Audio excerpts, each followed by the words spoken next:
This podcast is brought to you by Carvana. Car shopping shouldn't feel like preparing for a marathon of paperwork. That's why Carvana makes buying and financing your car easy. From start to finish, search thousands of vehicles with great prices. All online, all on your time. And when you're ready, your new car shows up right at your door. It doesn't get better than that. Buy your car the easy way. On Carvana. Delivery fees may apply.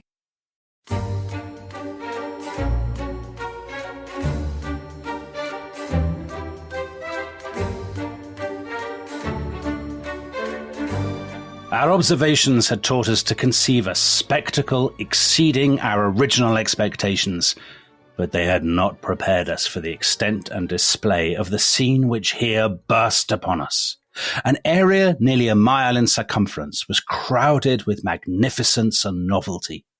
At least 100 large umbrellas or canopies, which could shelter 30 persons, were sprung up and down by the bearers with brilliant effect. The superior captains and attendants wore Ashanti cloths of extravagant price. These were of incredible size and weight, and thrown over the shoulder exactly like a Roman toga. A small silk fillet generally encircled their temples, and massy gold necklaces, intricately wrought, suspended Moorish charms. Gold and silver pipes and canes called the eye in every direction. Wolves and rams' heads as large as life, cast in gold, were suspended from their gold-handled swords. So that, Tom Holland, was T.E. Bowditch, who was the first Englishman to leave a written account of the court of the King of Ashanti after his visit in May 1817. And we're in the middle of our great World Cup odyssey, aren't we, through the countries that have qualified for the tournament in Qatar. We are talking about the Ashanti Kingdom. So this is the episode for Tom? For Ghana. For Ghana. And I will confess right away that I know genuinely nothing at all about this subject. So I'm greatly looking forward to being educated, Tom. Well, by you. I'm not going to pretend that I am in any way a specialist in the study of the Ashanti Empire either. Actually, ever since I read Dan Morris's book, Heaven's Command, which describes the British expeditions against this extraordinary empire in what is now Ghana, Ashanti land. And I guess the Ashanti are probably up there with the Zulus as the African empire that most impressed the British. And because the British tended to write the earliest reports, they're a kind of very vivid record. Today is Ghana. And as you will know, Ghana is the oldest football association in Africa, 1920. So Ghana is the coast is the Gold Coast. Yeah. And so it's a place where ever since the arrival of the Portuguese, you have the interface with Europeans. There is this kind of fascinating synergy. And also the forest of what is now Ghana is linked to the lands further north, so the Islamic world too. So there's this kind of, through the early modern period, there is this kind of interface between the European powers on the coast, the Islamic civilizations to the north, and the various peoples who are kind of moving in to what will become Ghana. And of all these people, the Ashanti are by far the most famous, and in terms of building huge empires and constructing cities, the most impressive. So where do the Ashanti come from? Well, the Ashanti themselves have various traditions. So one of the traditions is that they fell from the sky. Another tradition is that they emerged from holes in the ground. Okay. And another tradition is that they emerged from a lake called Bazomptwe, which James Morris describes as a sinister tree-infested mere which intermittently belched gas and mud from its recesses. And actually, the tradition is that it's not just the Ashanti who come from Lake Bazomptwe, but the entire human race. So what you get with those three traditions is the idea that the Ashanti have always been in Ghana, you know, whether they've fallen from the sky or whether they've emerged from a lake or whether they've emerged from the ground. And actually, one of the things that strikes me reading about the Ashanti is the kind of the echoes of Greek or Roman traditions. I mean, obviously they're completely coincidental, but the Athenians had this idea that what they called autochthonous, that they were sprung from the soil, and that this gave them a peculiar hold on the land that they lived in. So that was part of the Ashanti tradition. But there is also a tradition that they came from the savannah to the north, and that is obviously likelier than the fact that they fell from the sky or that they came from a lake, probably. And just to, coming from the savannah to the north, can you put us in time a little bit more specifically? So when are we talking about? Probably over the course of the Middle Ages. Right, that's quite a long period. Yeah, I mean, because there are no real written records about it. Yeah, the archaeology is difficult because there's rainforest everywhere. So it's difficult to really say anything more certain than the fact that various peoples, various groupings are migrating into this region and indeed over the whole of all along the coast, not just into Ghana. Yeah, over the course of the Middle Ages. And with the coming of the Portuguese, you start to get a degree of state building because the Portuguese are buyers for slaves and for gold. Right. Yeah. Yes. And so a kind of international process of exchange is starting to build up. And you need structures in place to be able to ship these things to the coast. Yes. And then to sell them and then to regulate the trade or whatever, I suppose. Exactly. And so by the 17th century, there is this people, this empire called the Denkyira, and they are occupying the Gold Coast in Ghana and the kind of region inland. And they are the dominant power. And there are various kind of other peoples who are subordinate to them. And among these people are the people who will become the Ashanti. I'm going to call them the Ashanti throughout, but they only get to be called the Ashanti later on for a reason that we'll come to. Right. So, so by the 17th century, an Ashanti state is starting to incubate within the broader empire of the Denkyira. And there are all kinds of stories told about this process that,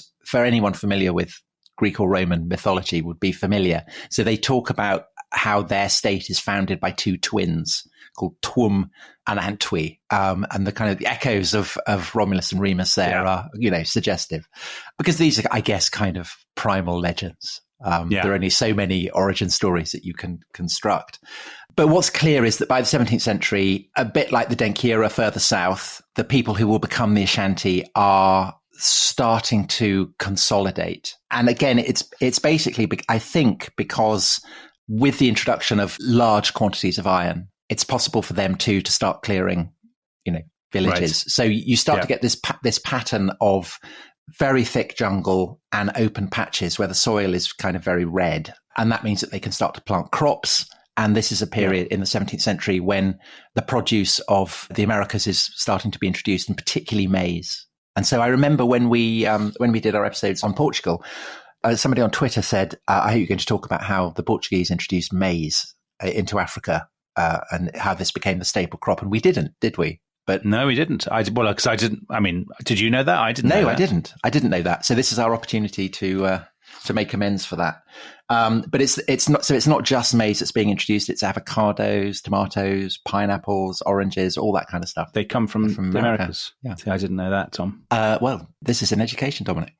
But you will know that, of course, that the other thing is the gold, and hence the Gold Coast. Yeah. So even if the people who will become the Ashanti are being obliged to kind of hand gold over to their superiors, to their masters on the coast, the Denkyira, they're still getting a bit of it. So the fruits of that is starting to percolate back. And basically by the 1670s, they're kind of on the move, but they're still not really ready to make a pitch for independence, still less for conquest. So in 1680, they have a king who gets killed in battle. Yeah. And there's a rather sad entry in a history that was published in Ghana in the 1970s that said he was buried in an area close to the present-day Barclays Bank, but his head was taken away by the Denkyira.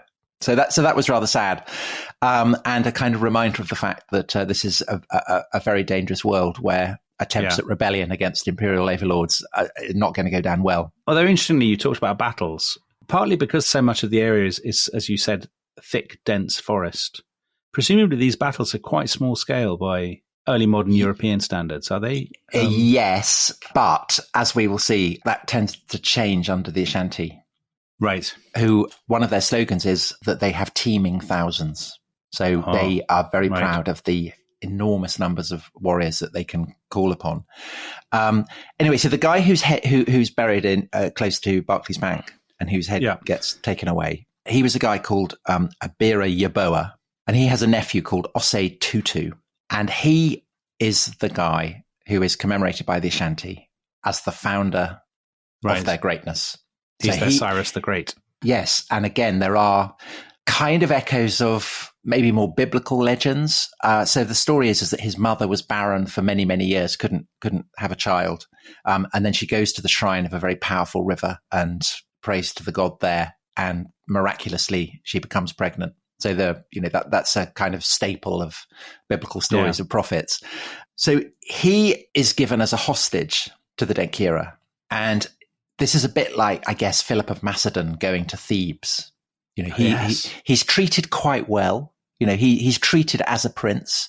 He's brought up, a bit like, I don't know, barbarians going to the court of Constantinople. He's brought up by the Denkyira in their ways. And in fact, he ends up as a shield bearer to the king.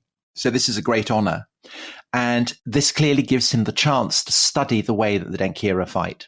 So he's studying the Denkyira so way it's very of war. Philip of Macedon, because that's yes. Philip studied the Thebans, didn't he? And used his knowledge, and that's fascinating. Yeah. Or say Arminius, the German auxiliary who ends up wiping out the 3 legions of Varus. Yeah. So it's a standard kind of imperial technique, and the Denkyira are clearly doing it. However, Osei Tutu is a naughty boy, and he gets embroiled in a sex scandal when one of the princesses gets pregnant. There is much to do, and he has to run away. So he escapes, and he's now very much on his uppers because he's being hunted by the Denkyira. He can't go back. He'd take up his princely status. Seems like he's burned his bridges. But then he meets a remarkable man called Okomfo Anokye. So if Osei Tutu is King Arthur, Okomfo Anokye is Merlin, right, or Gandalf. He is a man who has deep, deep command of magic.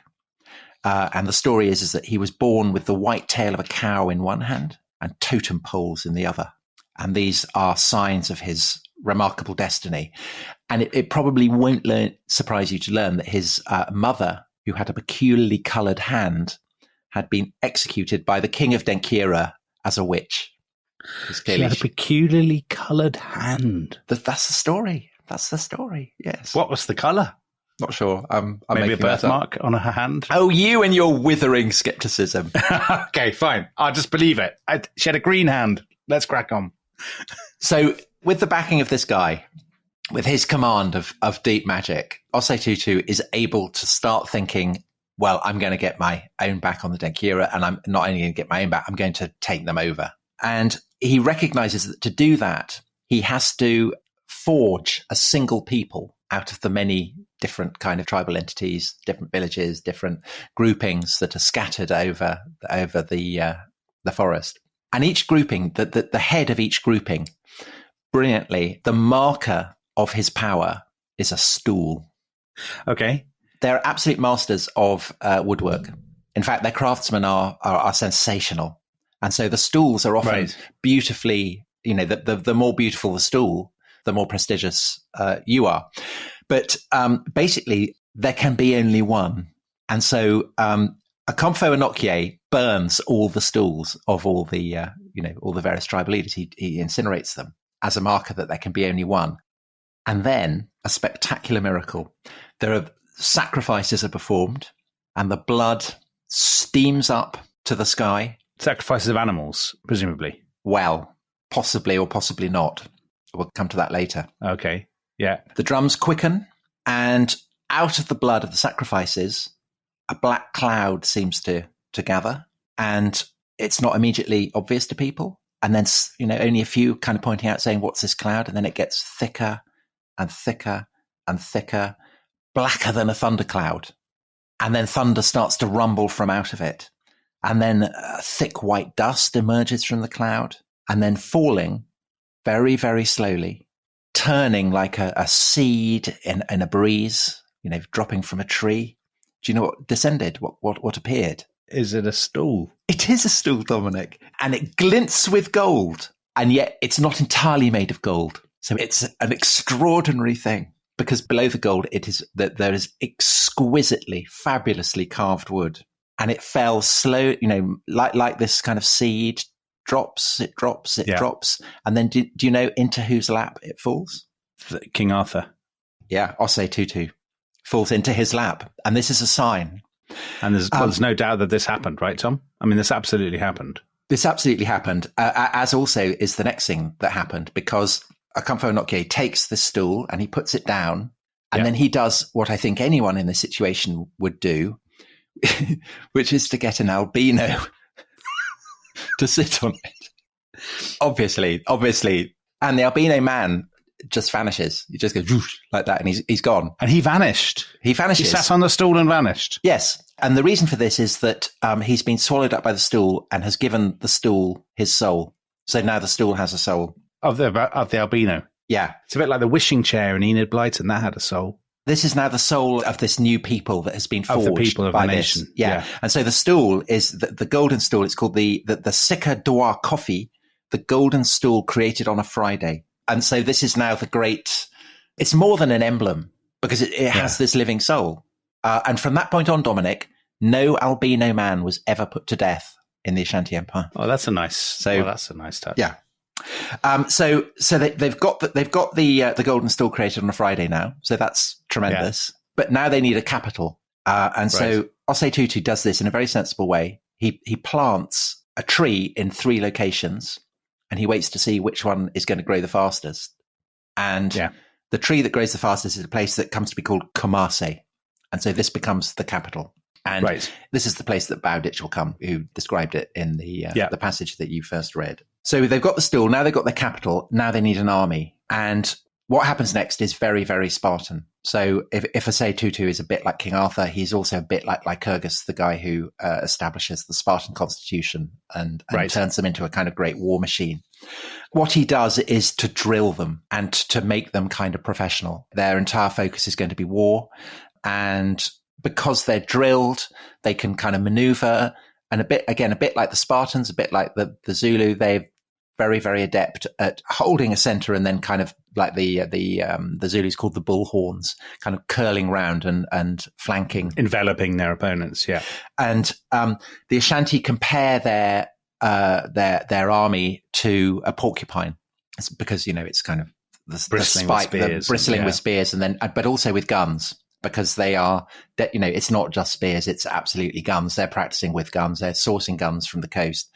I was about to say, are they trading directly with the Portuguese as well, or do they have to go through their imperial overlords for that? It's not entirely clear. I'm not, as I say, I'm not entirely on top of the trade mechanics of this, and I'm not entirely on top of exactly when it is that this war machine becomes fully equipped with rifles. But basically, Dominic, the key is it's very, very frightening and very, very menacing. Okay, I'll bear that in mind. Essentially, the point comes where they think we're ready to take on the Denkyira and to throw the Denkyran yoke off.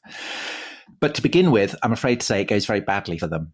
Fortunately, however, Enoke is able to step in and do his magic stuff. So that's good. So he uses his magic to secure the defection of various Denkyrian generals. So they come over with their troops.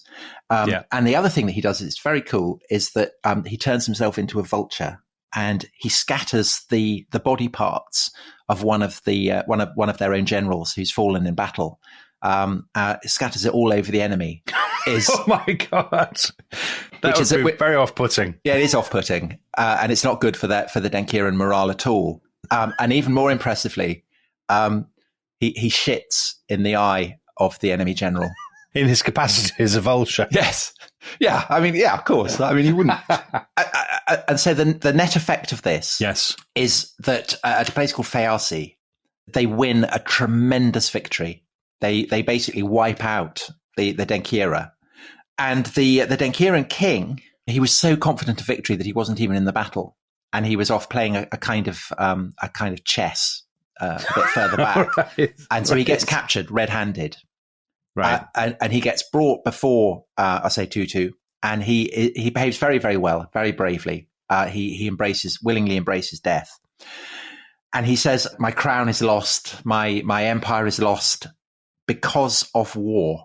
And in the Twi language, Asha means war, and Ti apparently means because of. I'm not pretending I in any way familiar with the Twi language. If you have any Ghanaian listeners, I apologize for my... How does it compare with your Portuguese, Tom? I think slightly better. But you put Asha and Anti together, and you get Ashanti. So Ashanti literally means because of war. So it's an empire. The very name of it is expressive of military power. And so the Denkyran king dies saying, I die because of war, Ashanti. So the king gets his head chopped off, and then he gets his body parts get divided up, and they get kind of scattered all over this emergent empire. And again, this is strong stuff. So the Ashanti are born. The Ashanti are born, and basically, as the Denkyrans had ruled the people who become the Ashanti, so now the Ashanti are ruling the Denkyrans, and this gives them direct access to the coast. Yep. And so this is all entirely good news. Excellent. And I'd like to think there are more delights coming in the second half. Are there? Lots, yes. Brilliant. Lots. Great. All right, we'll see you after the break. Bye-bye. This episode is brought to you by Rocket Money. Tom, we often talk about how to organise our finances. I'm very conscious that I'm paying for a lot of mad subscriptions. And there's one thing that we've talked about often on this show. It's the thing that we probably hate more than any other, and it's a hidden fee. I would love to get my finances under control. There are all these things piling up on our bank statements, and I think I need to fix this problem. I need to sort this out and to stop this. I mean, my finances are so chaotic that I need this app. So I'll tell you what it is. It's called Rocket Money. It's a personal finance app that helps find and cancel your unwanted subscriptions. It monitors your spending, and it helps to lower your bills so that you can grow your savings. With Rocket Money, you can track all of your subscriptions, and you can easily cancel within the app with just a few taps, saving you time, avoiding charges. And you can also set budgets and goals and get personalized insights and regular reports to track how you're doing. They will even send you real-time alerts for large transactions, upcoming bills, refunds, and even low balances. So let Rocket Money help you reach your financial goals faster. Join at rocketmoney.com/ishistory. That's rocketmoney.com/ishistory. rocketmoney.com/ishistory.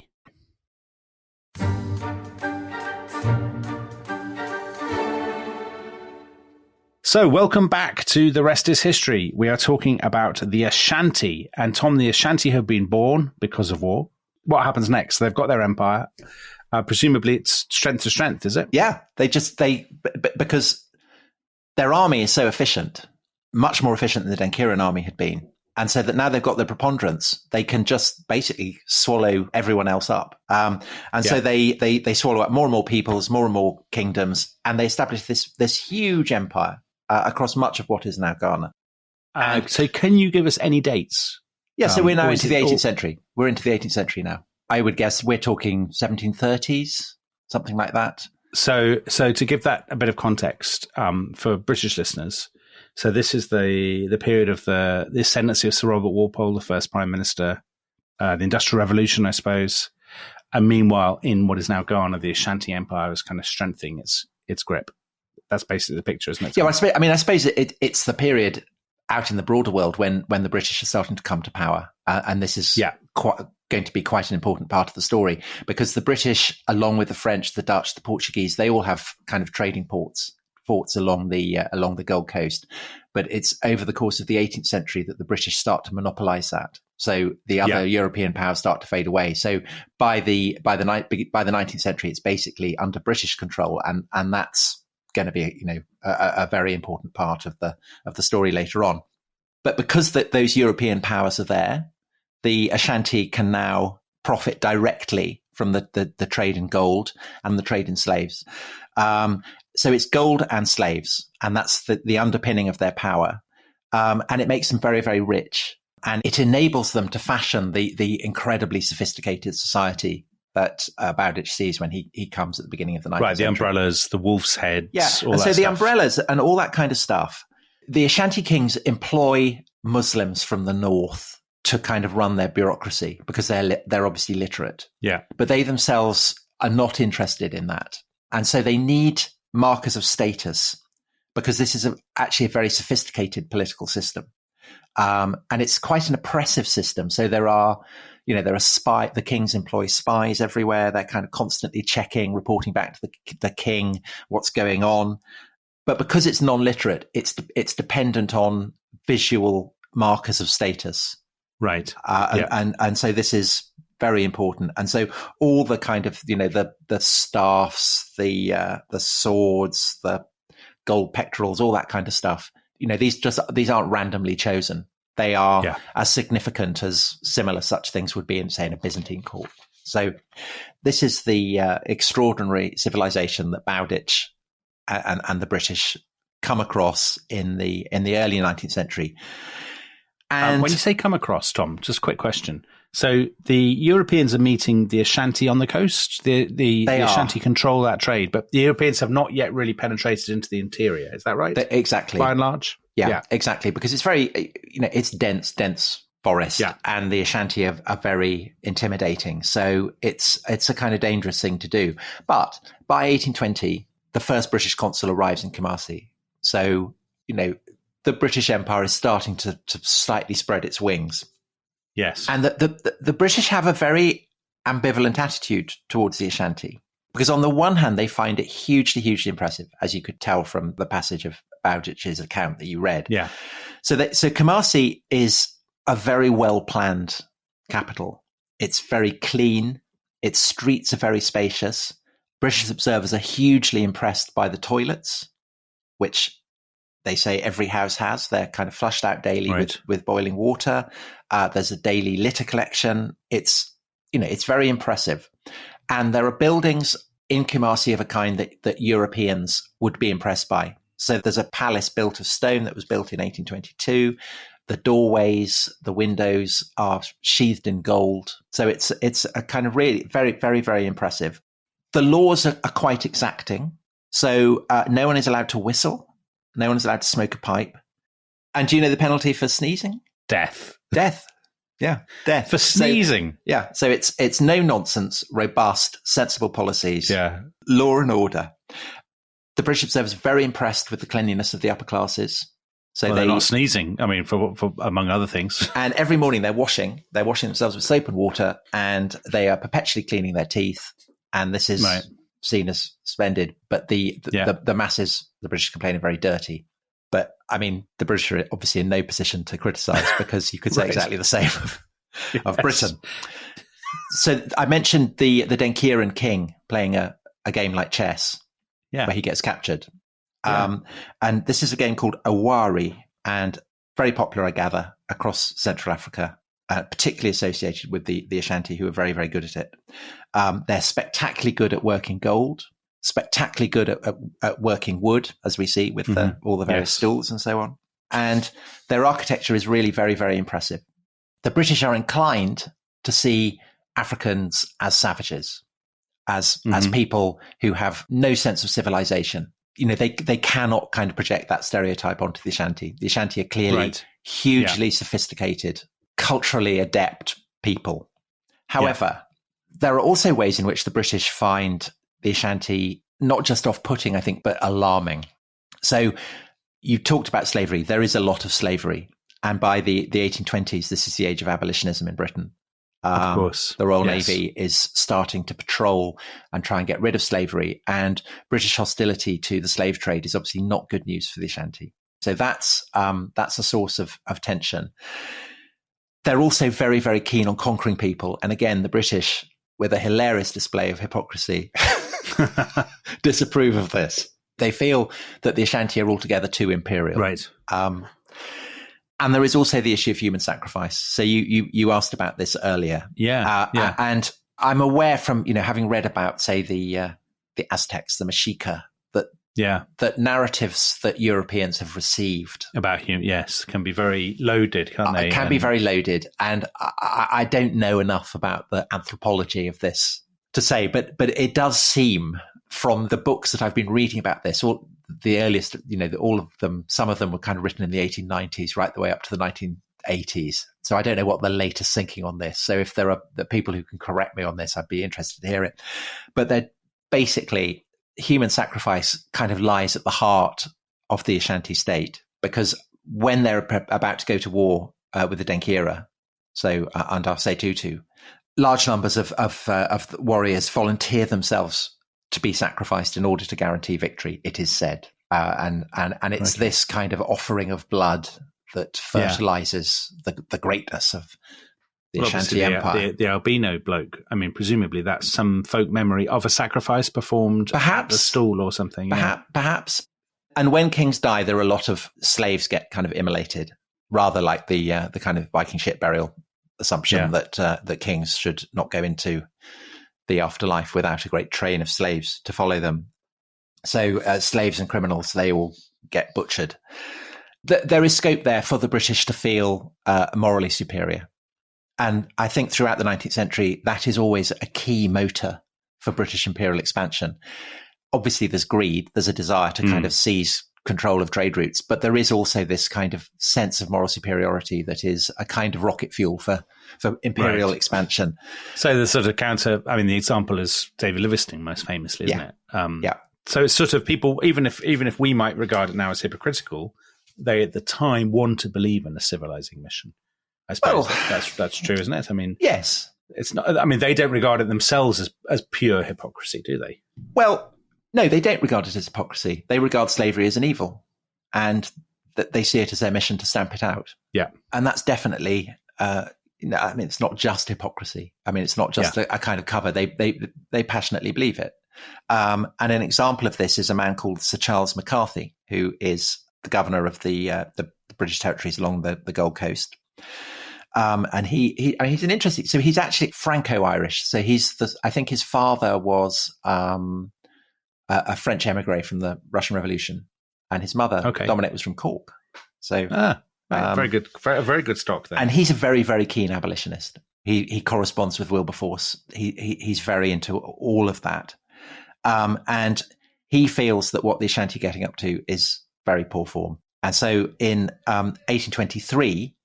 He launches an expedition against them, but he doesn't take as many people as he should because he's complacent and overconfident. And at a place called Nasamankau, I hope I've pronounced that right, he gets ambushed and his head gets chopped off and his skull gets taken to Kumasi, and it's lined with gold and it's used as a drinking cup. Wow, it so often happens in history, doesn't it? I mean, I'm thinking about all kinds of Bulgars and it's very Pecheneг behaviour. Very Pecheneг. Yes, it's very, very, very, very Pecheneg behaviour. So that hasn't gone well, but then it's the Ashanti's turn to underestimate the British, because they then attack the Gold Coast, wanting to get rid of the Europeans altogether, so that they can control the whole trade. And the British managed to stave off the attack with the help of the Denkyira. So the irony. So there's a kind of tug of war now between the British and the Ashanti over who is going to be the preponderant imperial power. And the Denkyira have decided that they'd rather side with the British than with the Ashanti. And so by 1826, the British are able to basically to force the Ashanti to a score draw. And they do this with the help of Congreve rockets, which which are now kind of in their heyday, and nothing that the Ashanti have seen before. And so they establish a river is kind of established as the markers between the two empires. And in 1831, that is confirmed as the border.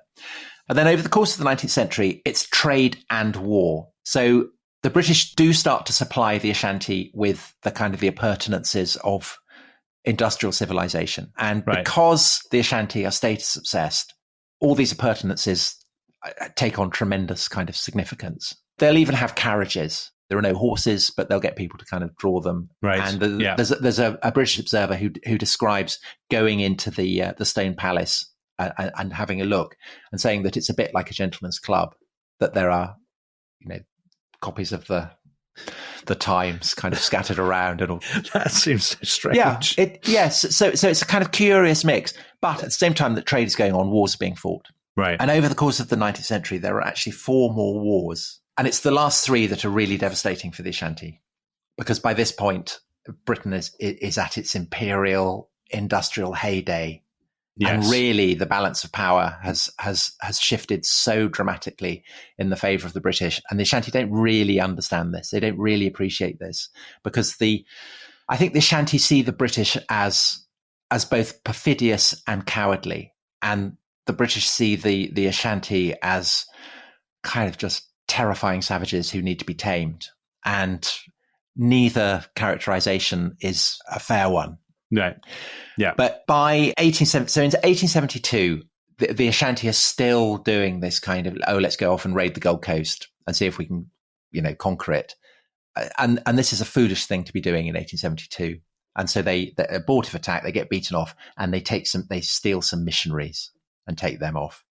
And the guy who is in charge of reprisals is a man called Sir Garnet Wolseley. I mean, an enormously Victorian general. I mean, the essence of a Victorian general. The moustache, the ramrod back. Yeah. So Garnet Wolseley, I mean, an absolutely towering figure in Victorian popular culture. And actually, Tom, Henry Morton Stanley. As in Dr. Livingstone. As in Dr. Livingstone.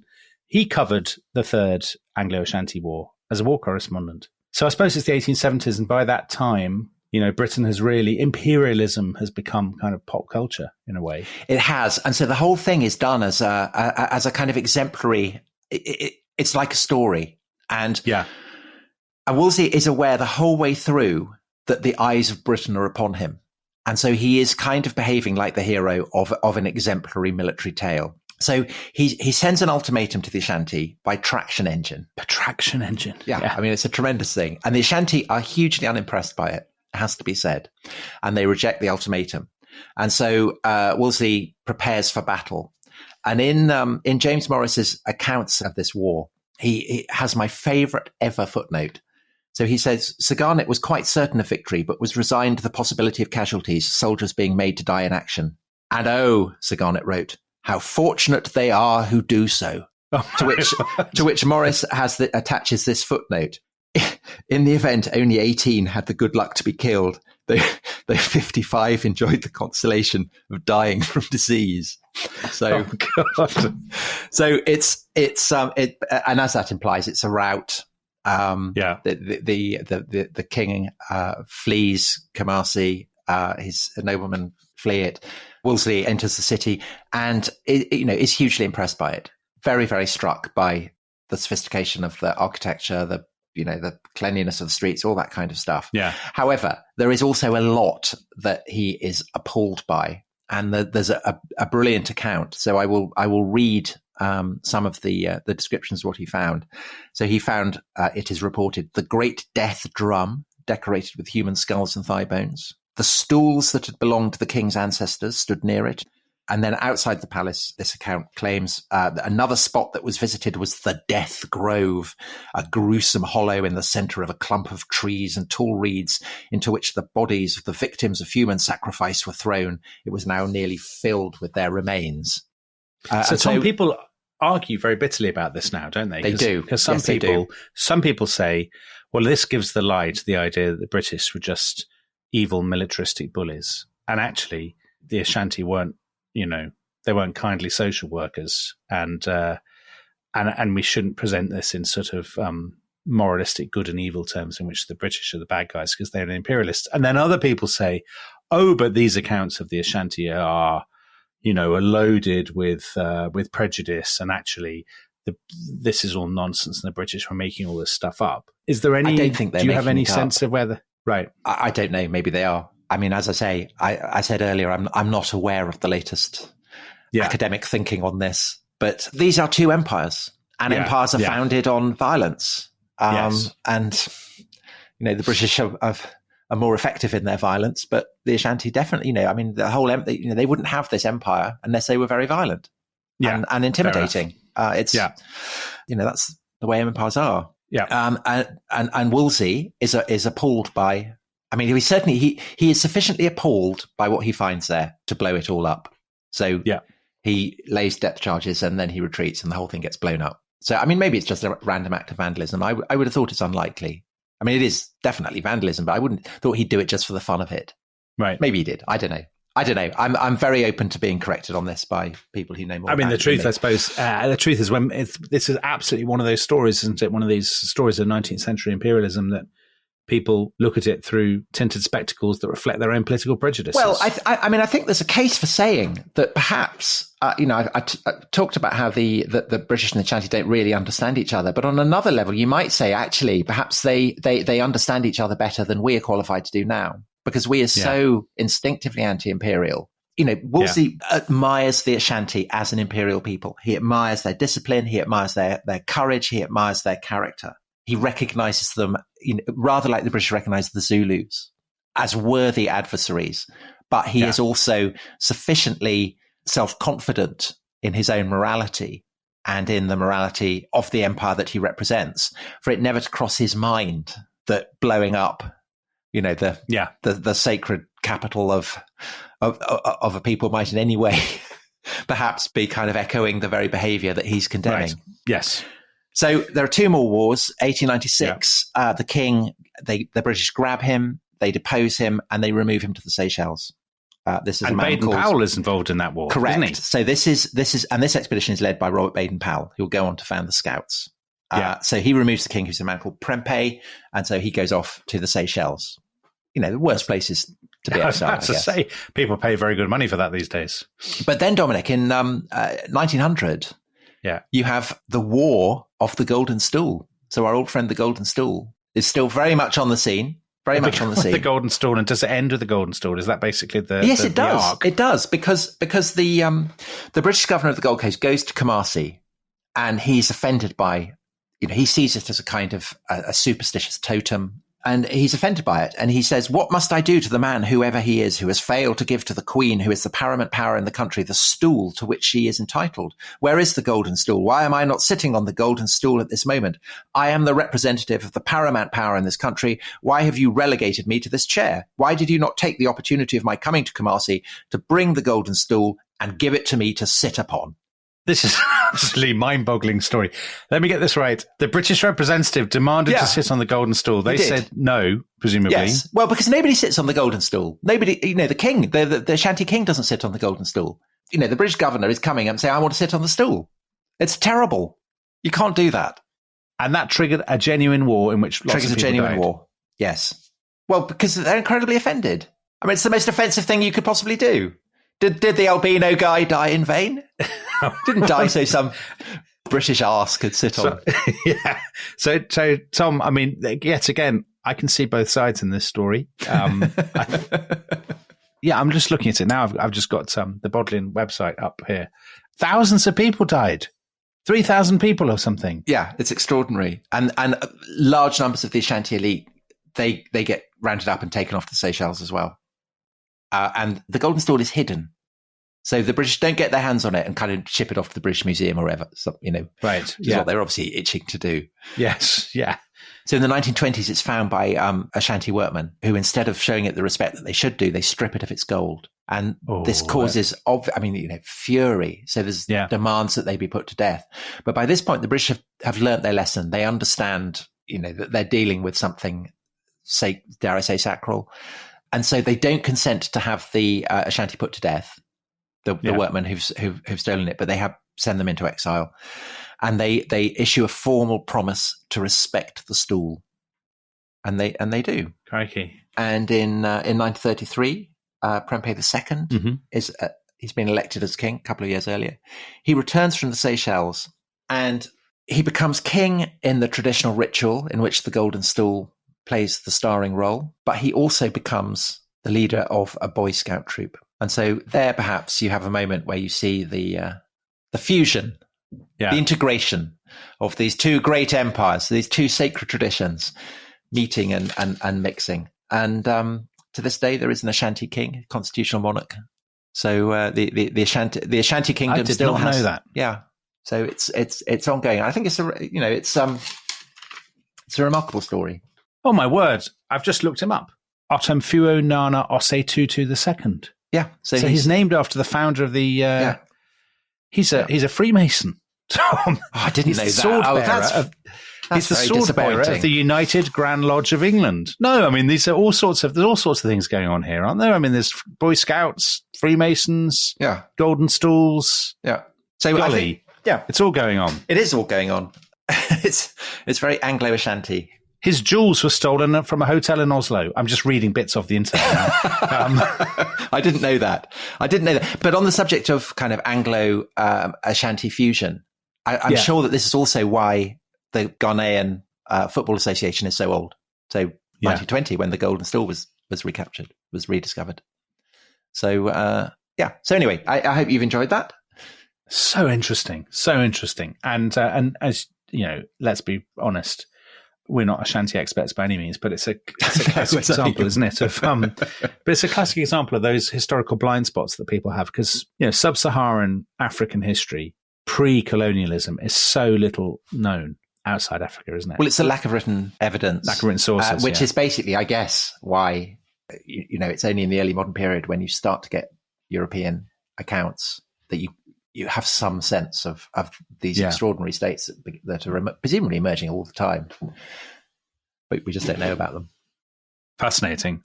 Well, thank you, Tom. As a great man would put it, that was an absolute tour de force. Thank you. No, I really enjoyed that. And as we always say, the beauty of this series is we get to do subjects that wouldn't necessarily have occurred to us trapped in our very Anglo-Saxon kind of mindset. So it's fun to do genuinely global history, Tom. Genuinely global history, Dominic. Yes. We have all kinds of treats to come. So thanks again to Tom, and bye-bye. Bye-bye.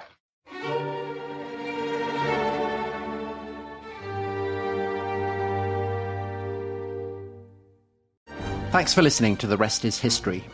For bonus episodes, early access, ad-free listening, and access to our chat community, please sign up at restishistorypod.com.